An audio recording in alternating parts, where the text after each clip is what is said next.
What's up, everybody? It's Houston. It's another week of Houston Has a Problem. Last week, we talked about the luckiest teams in college football. Go check that out if you haven't seen it. This week, of course, conversely, we have to talk about the unluckiest teams in college football, all the heartbreak and just failure and unbelievable moments that got us to this point. So let's get into it. This is Houston. Say again, please. Houston, we have a problem. All right, so before we get into our list, we've got a couple of honorable mentions. I know I had some in my last video.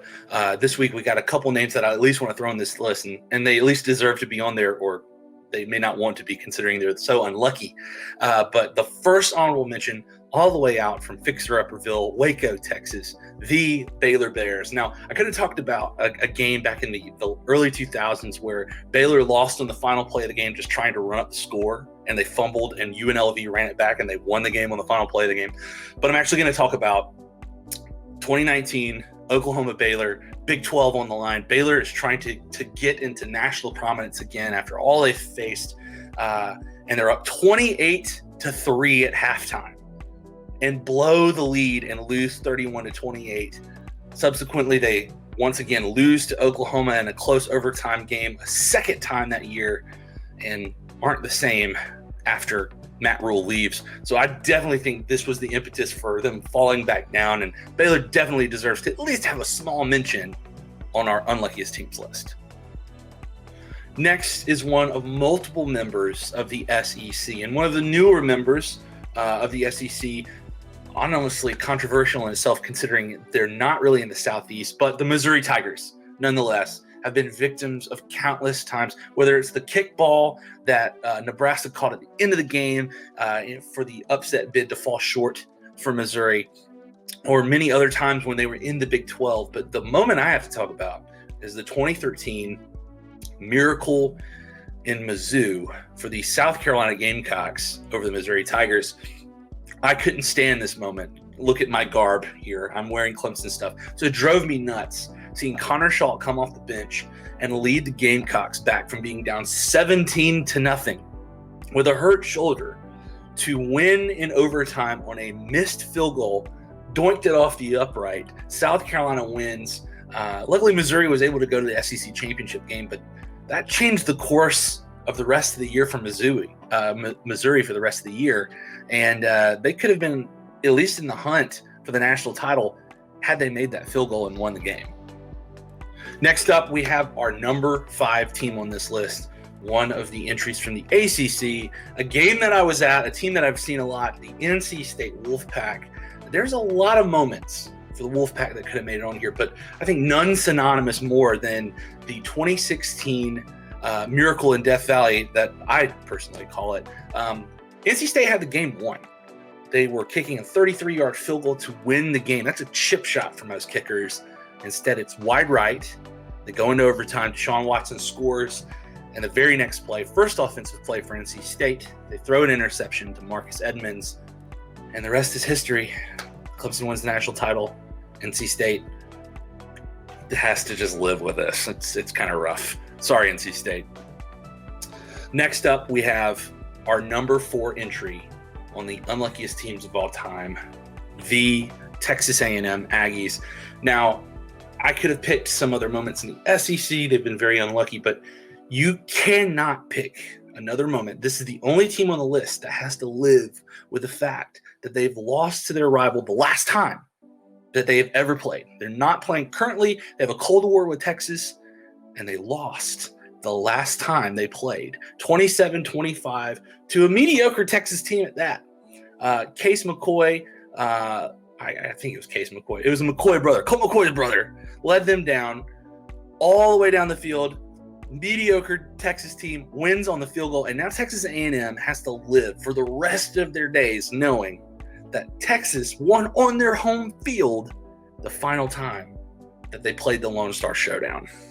That, number 4, is definitely worth being on our unluckiest team list.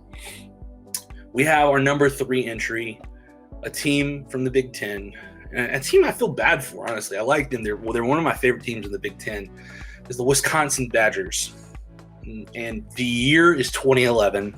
The Wisconsin Badgers have Russell Wilson, the guy that's killing it with the Seahawks, or he may not want to be with the Seahawks right now. We don't know. But anyway, he was having a spectacular year. Wisconsin looked like a team that could make it all the way to the national title game that year. They fought back, tied the game at 31 with Michigan State, a plucky bunch with Kirk Cousins at the helm. And lo and behold, on the final play of the game, Michigan State gets a Hail Mary to win. They have to stretch across the goal line being held back, and they're able to get it. And then next week, sidebar, Wisconsin loses almost in the exact same fashion to Ohio State, where they end up in the Rose Bowl. They win the Big Ten, but no national championship shot after that. Wisconsin is done.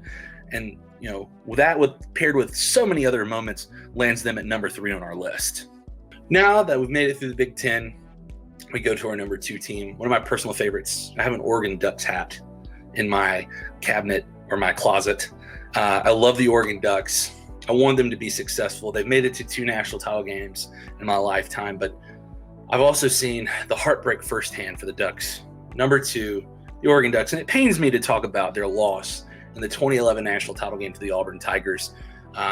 They had a chance to win that game, and we all thought that Michael Dyer at first was, down. Well, replay showed that he wasn't. So when he got up and ran for an additional, umpteen hundred yards, 70 yards, got all the way down to the 5-yard line, it looked as if that Auburn was definitely going to win the game. But the next play, Cam Newton almost fumbles. They had a shot, but they couldn't. Auburn then pulls out the kicking unit, kicks the field goal, and wins on a chip shot field goal at the end, ending and dashing the dreams of the Oregon Ducks. And that's the biggest moment. They've lost countless numbers of games to Stanford or USC that have just shot themselves in the foot and ended any kind of national title hopes. Feel bad for Oregon. Pains me to say it, but they are pretty close to one of the most unluckiest teams I've ever seen in my life. And then lastly, our number 1 team, the coup de grace of unlucky teams in a state with a city with unlucky pro teams. All right, we're talking about the state that houses the Atlanta Hawks, the Atlanta Falcons, the Atlanta Braves, but none of them can compare to our number 1 entry, the Georgia Bulldogs, and the quintessential moment of their unluckiness, if you want to call it, was the 2018 national title game.